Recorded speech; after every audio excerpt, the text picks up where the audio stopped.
Sunday की सुबह office में काम करने वाले लोगों के लिए जन्नत से कम तो बिल्कुल नहीं होती। पैर पर पैर चढ़ाए सोफे पर बैठा करण न्यूज़ देख रहा था और दुनिया का हाल समाचार जान रहा था।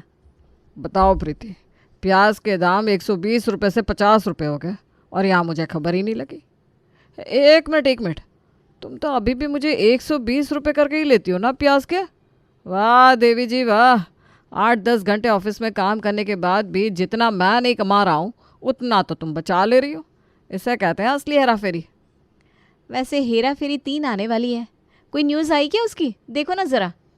यहाँ घर का बड़ा बेटा अपनी बीवी के साथ न्यूज़ पर डिस्कशन कर रहा था तो छोटा बेटा प्रेम कमरे में सुपर मारियो खेल रहा था। अरे नहीं मम्मी, तुम्हारे दामाद जी को फुर्सत कहाँ है कि रसोई में मेरा हाथ बटा दे।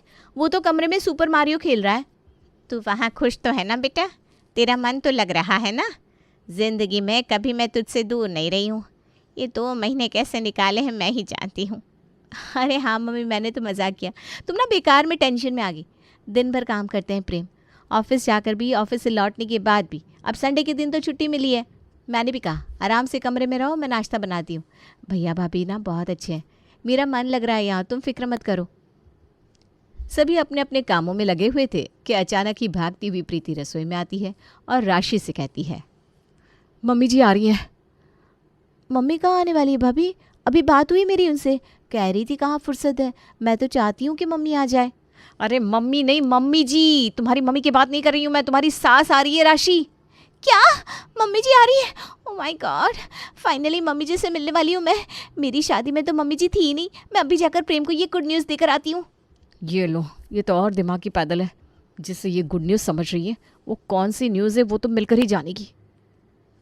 एक मिनट, कौन सी न्यूज़ से तुम्हारा क्या मतलब है? मेरी माँ ने कभी तुम्हें किसी चीज़ के लिए रोका टोका है? बेचारी गांव में रहती है, तुम यहाँ रहती हो। एक बार भी फ़ोन करके मम्मी ने कहा कि बहू तुम मेरे पास आकर रहो? कभी भी नहीं। अरे मेरा मतलब है कि मम्मी जी रेडियो चैनल की तरह है ना, कब कौन सा सिग्नल पकड़ेगी कोई नहीं जानता। क्या भैया भाभी, मम्मी जी आ रही है और आप दोनों क्लेश कर रहे हैं।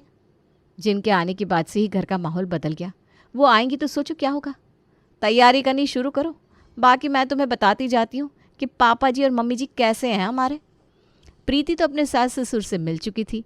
वो सबसे पहले अपने घर के कोने कोने की सफाई करवानी शुरू कर देती है। बाप रे भाभी, इतनी ठंड में पोछे का काम करवा रही हैं आप, वो भी दिन में 2-2 बार। मेरे से नहीं होगा भाई। 2-4 दिन की बात है, कर देना कमला, क्योंकि मम्मी जी जैसे आएंगे सबसे पहले तुझे ही काम से निकालेंगी। मम्मी जी बहुत स्ट्रिक्ट है क्या भाभी? मैं तो आज तक उनसे मिल ही नहीं पाई। स्ट्रिक्ट नहीं है, वैसे तो मॉडर्न है। गांव में रहती है तो क्या हुआ, हिसाब किताब एक नंबर है उनका, पर नियम कायदे की पक्की है। तुम्हारी शादी में तीरथ करने गई हुई थी तो आती कैसे? वैसे उन्होंने मेरी शादी भी अटेंड नहीं की थी, क्योंकि उनका मानना है कि लड़की की माँ लड़की की शादी अटेंड नहीं करती है। बाकी जब वो आएंगी तुम्हें खुद ही पता चल जाएगा। और अगले संडे की सुबह विद्या महेश के साथ अपने बेटों के फ्लैट पहुंच जाती है। बड़ी ठंड लग रही है राशि, तू जाकर दरवाज़ा खोलना। नहीं भाभी, अभी 2 मिनट पहले ही मैं ना टॉयलेट जाकर आई हूँ। मैं नहीं उतारने वाली पैर नीचे, बर्फ़ की तरह ठंडा है फर्श। आप ही जाकर दरवाज़ा खोलो। कमला! ज़रूर कमला ही आई होगी, बार बार बेल बजाई जा रही है।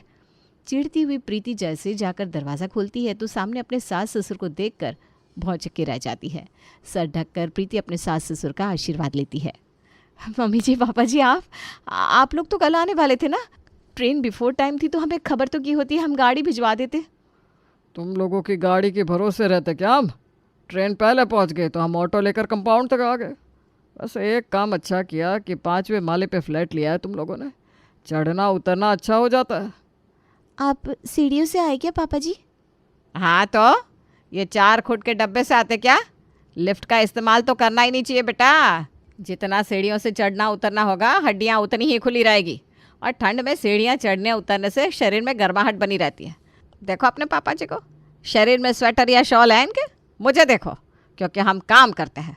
और तुम दोनों एक दूसरे को देखो, एक बहू रजाई ओढ़ कर खड़ी है, दूसरी ने इतने सारे स्वेटर पहन रखे हैं। मैं समझ गई भाभी, आप क्या बताना चाह रही थी। रात को पूरा परिवार खाना खा रहा था कि प्लेट देखकर विद्या कहती है, ए कमला इधर आ तू। ये सफाई करती है तू? पूरा साबुन लगा हुआ है, यही साबुन पेट में जाकर जम जाता है और 10 बीमारियां होती है। जा इसे धोकर लेकर आ। ठीक है, लाती है। कमला प्लेट को फिर से धोकर लाती है और विद्या के सामने रख देती है। देख, गिरा दिया ना पानी फर्श पर। अब इस पानी पर पैर पड़ेगा तो तू ही गिरेगी। जा पोछा लेकर आ और इसे पोछ। भाभी ठीक ही कह रही थी कमला, अब ज़्यादा दिन नहीं टिकने वाली। अपने सास ससुर के साथ प्रीति और राशि की रात तो अच्छी गुजर जाती है। अगली सुबह 4:30 बजते बजते हॉल से दहाड़ने की आवाज़ें आने लगती है, जिसे सुनकर भागते हुए प्रेम और करण बाहर आते हैं। अरे क्या हो गया भाई, योगा कर रहे हैं हम लोग, सिंहासन कहते हैं इसे। एक न्यूज़ पढ़ी थी कि एक शेर जंगल से भाग आया। मुझे तो लगा कि वो हमारे हॉल में ही घुस आया है। सुबह के 4:30 बजे आप योगा कर रहे पापा जी, और वो भी खाली बदन। इतनी ठंड में आपको ठंड लग जाएगी पापा। हमें कोई ठंड वंड नहीं लगती बेटा, ठंड तो बस सोच में होती है। इंसान के शरीर को वृक्ष की तरह होना चाहिए। जैसे एक पेड़ सारे मौसम झेलता है, वैसे ही शरीर को सभी मौसम का अनुभव करना चाहिए। अभी तो हम जाकर ठंडे पानी से नहा कर आएंगे। और सभी के सामने सवेरे सवेरे महेश ठंडे पानी से नहा कर आता है और उसके बाद जाती है विद्या। पर विद्या के वक्त अपनी आदत से मजबूर गलती से प्रीति गीज़र ऑन कर देती है। जैसे ही नल से गर्म पानी आता है, विद्या चीखते हुए बाहर आती है। बाप रे बाप, नल से गर्म पानी कैसे आ रहा है बहू? ठंड के मौसम में गर्म पानी, यही तो होता है शरद गम का कारण। वो मम्मी जी क्या है ना, बाथरूम में गीज़र लगा हुआ है ताकि ठंड में ठंडे पानी से नहाकर कोई बीमार ना पड़ जाए। तुम लोग इस गीजर के पानी से नहाते हो? अरे असली बीमारी की जड़ तो यही है। बंद करो इसे पहले। मैं तो ठंडे पानी से नहाती हूँ और उसी से नहाऊंगी, और तुम सब भी अब से ठंडे पानी से ही नहाओगे। विद्या ठंडे पानी से नहाकर आ जाती है और एक एक कर अपने बेटे और बहू को भी ठंडे पानी से नहाने को कहती है। पर इतनी ठंड में ठंडे पानी से नहाए कौन? आप इतनी ठंड में ठंडे पानी से नहाकर कैसे आई भाभी? मुझे तो हिम्मत ही नहीं हो रही। अंदर जाकर गीज़र ऑन कर ले। कौन सा मम्मी जी देखने आ रही हैं? जा जा जा जा, बिंदास गर्म पानी से नहा कर आ। शाम की चाय के लिए सभी एक साथ बैठे हुए थे और कमला आराम से पोछा लगा रही थी। अरे कमला, कितनी बार कहा है तुझे, जब भी पोछा लगाए पंखा चालू कर दिया कर। इतनी ठंड पड़ रही है माँ जी, बस लोगों का जमना बाकी है और आप पंखा चलाने की बात करती है। बहस करवा लो बस इन लोगों से, फिर फर्श गीला रह जाएगा। बहुएं रसोई से हॉल तक आएगी तो उनके चप्पलों के निशान नहीं हो जाएंगे क्या? चालू कर पंखा। पंखे के नीचे बैठा पूरा परिवार कांपते हुए चाय पी रहा था कि विद्या की नज़र प्रेम के हाथों पर पड़ती है। ये तेरे हाथ पर दाने कैसे? मच्छर काट गया होगा मम्मी, या मच्छर बहुत है। गर्म पानी से नहाने का नतीजा है। ठंडे शरीर पर गर्म पानी डालोगे तो ये चीज़ तो होगी ही। तुम लोगों को क्या लगता है कि बाथरूम के अंदर जाकर गर्म पानी से नहा कर आ जाओगे और मुझे पता नहीं चलेगा? तू जब बाथरूम से नहा कर निकली थी ना बहू, तो बाथरूम में गर्माहट थी, तभी मैं समझ गई कि गीज़र चालू करते हो तुम सब। अगली सुबह ही इलेक्ट्रिशियन को बुलाकर विद्या बाथरूम से गीज़र हटवा देती है। दिल्ली की ठंड, बाहर इतना कोहरा है कि इंसान अपना हाथ भी नहीं देख पा रहा है, और मम्मी ने गीज़र हटवा दिया। ठंडे पानी से सुबह 5 बजे कैसे नहाऊं मैं राशि? दोपहर को मम्मी जी एक बार छत पर राउंड लगाने जाती है, मैं तो उसी वक्त गैस पर पानी गर्म करके नहा लेती हूँ। पर आप तो उस वक्त ऑफिस में रहते हैं, एक ही ऑप्शन बचता है, बिना नहाए चले जाओ। बस बाल में ना पानी के 2-4 छींटे मार लीजिएगा, मम्मी को पता नहीं चलेगा।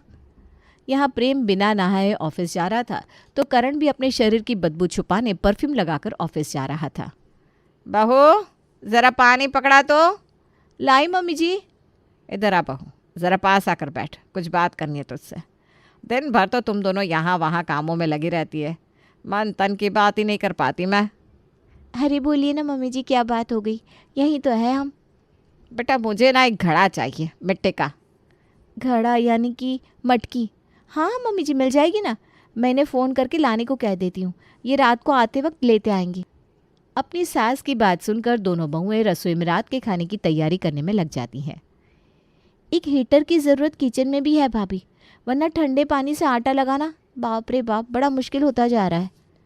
वैसे आपको क्या लगता है मम्मी जी ने मटकी क्यों मंगाई होगी? मैं तो बड़ी खुश हो गई इस बात को सुनकर। ज़रूर कोई पूजा पाठ का काम होगा। अपने काम में लगी रहेंगी मम्मी जी तो ये ठंडे पानी का जो ड्रामा है ना वो भी ख़त्म हो जाएगा। पर बेचारी प्रीति को कहाँ पता था कि ड्रामा तो अभी अभी शुरू हुआ है। करण जैसे ही मटकी लेकर आता है, अपनी उंगलियों से एक सोने की अंगूठी और एक चांदी का छल्ला उतारकर विद्या उस मटके में डालकर उसमें पानी भर देती है। आज से हम सब इसी घड़े का पानी पियेंगे। ये कैसा मजाक करी है मम्मी, ठंड के मौसम में घड़े का पानी? अच्छी बात है तो तुम लोगों को पचती नहीं। फ्रिज का पानी पीने में कोई आपत्ति नहीं है, फ्रिज में रखा खाना खाने में कोई आपत्ति नहीं है, पर घड़े का पानी पीने से बर्फ की तरह जम जाओगे सब। अरे सोना और चांदी डाला है मैंने पानी में, शरीर में तंदुरुस्ती बनी रहेगी इससे। ठंड में ठंडे पानी से नहाकर पंखे के नीचे बैठने के बाद मिट्टी के घड़े का पानी पीना इससे ज़्यादा ज्यादती किसी पर क्या ही हो सकती थी कि इस ज्यादती को बढ़ाने के लिए आज महेश अपनी बहुओं से कहता है, मैं तुम लोगों से ज़्यादा कुछ नहीं कहना चाहता बच्चों, पर बुरा न मानो तो कुछ कहता हूँ। अब बिल्कुल कहिए पापा, आप हमारे गार्डियन हैं, आप हमें नहीं समझाएंगे तो हमें कौन समझाएगा? कोई गलती हो गई है क्या? नहीं नहीं, मतलब तुम दोनों तो बाहर जाकर आते हो तो एक स्वेटर पहनना समझ में आता है, पर बहुओं का मुझे समझ में नहीं आता। दिन भर तुम दोनों घर पर रहती हो, उसके बाद दो दो ऊनी स्वेटर। यह जर्जर शरीर क्यों हो रखा है तुम दोनों का? डाइटिंग से पापा जी, और जर्जर शरीर नहीं है, हमने शरीर मेंटेन रखा है। कमज़ोरी कहते हैं बेटा इसे। अभी ले आओ 80 किलो का सिलेंडर, तुम्हारी सास उठाकर दिखा देगी, पर तुम दोनों मिलकर भी नहीं उठा पाओगे। ऐसा क्यों? सीधा स्वेटर पहनने से क्या होता है पता है? शरीर का खून सूख जाता है। क्या मतलब? कुछ भी ऐसा कुछ नहीं होता पापा जी, और ऐसा होता तो हम अपने दुश्मन देश के लोगों को स्वेटर ही गिफ्ट कर देते ताकि खून की कमी से वो सब मर जाए। बस सामने से ज़बान दराजी हो जाए इसलिए मैं मुंह बंद करके बैठा था। दुश्मन नहीं हूँ मैं, तुम लोगों का बाप हूँ। बिल्कुल सही कह रही है, स्वेटर शरीर का खून चूस लेता है, इसलिए स्वेटर पहनना ही नहीं चाहिए। आज से राशि और प्रीति तुम दोनों ये 10-10 स्वेटर पहनना बंद कर दो। अरे पर मम्मी जी इतनी ठंड और स्वेटर भी पहनने ना मिले। दुख तो था, पर एक शांति थी कि रात में 5 घंटे कमरे में हीटर ऑन किया जा सकता था। अपने कमरे में आराम से हीटर के सामने बैठी प्रीति अपने हाथ सेक रही थी कि अचानक से विद्या उनके सामने कमरे में आ जाती है। मेरी जान लेकर मानोगे क्या तुम सब? हैं? इस बीमारी की जड़ को कलेजे से लगाकर बैठी हो तुम बहू। ठंडी इतनी है मम्मी जी, और आपने स्वेटर पहनने से भी मना कर दिया। ठंड निकलते निकलते मैं ना निकल जाओ, इसलिए हीटर के सामने हाथ ताप रही हूँ। पढ़ी लिखी होकर ऐसी नादानी की उम्मीद मुझे तुमसे नहीं थी बहू। हीटर चालू करके कमरा बंद करके बैठ गई। कितनी जानलेवा गैस छोड़ता है ये हीटर पता है? कहीं कमरे में शॉर्ट सर्किट हो गई तो? ये कहती हुई विद्या अपने दोनों बेटों के कमरे से हीटर उठाकर ले जाती है। इतनी ठंड में अब बेचारों की रात कैसे गुजरी होगी ये तो आप समझ ही सकते हैं। पर इसके बाद भी सुबह सुबह राशि बिना स्वेटर के स्लीवलेस ब्लाउज में अपने कमरे से बाहर आती है। तू ऐसे बल खाती हुई कैसे घूम रही है राशि? तुझे ठंड नहीं लग रही है क्या? कहीं तुझे वो रामबाण टोटका तो नहीं मिल गया जो मम्मी जी के पास है? मुझे मिल गया है ये वार्मर क्रीम जो हमारी कटरीना इस्तेमाल करती है। बर्फ़ के बीच शिफॉन की साड़ी पहनकर शूटिंग करने के बाद भी उन्हें ठंड क्यों नहीं लगती भाभी? क्योंकि वो लगाती है 10-12 हज़ार की वार्मर क्रीम। महंगी पड़ी पर जिंदा बचने के लिए पैसे लगा दिए मैंने। और साथ ही अपने लिए लिया है ये वार्म ब्लैंकेट। दिखने में तो पतली सी चादर लगेगी, पर इस चादर के अंदर होगा इलेक्ट्रिक वायर जो आपके बिस्तर को इतना गर्म कर देगा मानो कि आप रेगिस्तान में सो रही हो। अरे मुझे भी देना ये क्रीम, मुझे भी दे भाई।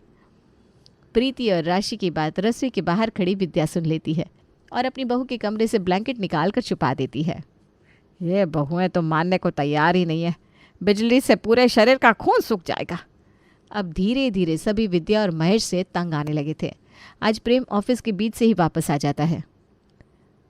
ना ही नहीं पाता मैं मम्मी, इतनी ठंड में पूरी बॉडी में खुजली होती रहती है। आज मेरे बॉडी स्मेल के कारण बॉस ने मुझे वापस भेज दिया। अच्छी, सबका शरीर एक सा नहीं होता मम्मी जी। अच्छी, मुझे भी फीवर आ गया है। दिक्कत तो है बेटा, पर तुम लोग फिक्र मत करो, मैंने बात कर ली है तुम्हारे पापा से। अब हम बारिश के सीज़न में ही वापस जाएंगे। बहुत उपाय है मेरे पास, तुम चारों के शरीर को मजबूत कर दूंगी मैं। नहीं, सभी सिर पिट लेते हैं। ये बलाट तो बढ़ती ही जा रही थी। रात को विद्या और महेश के सोने के बाद चारों मियाँ बीवी की सभा बैठती है।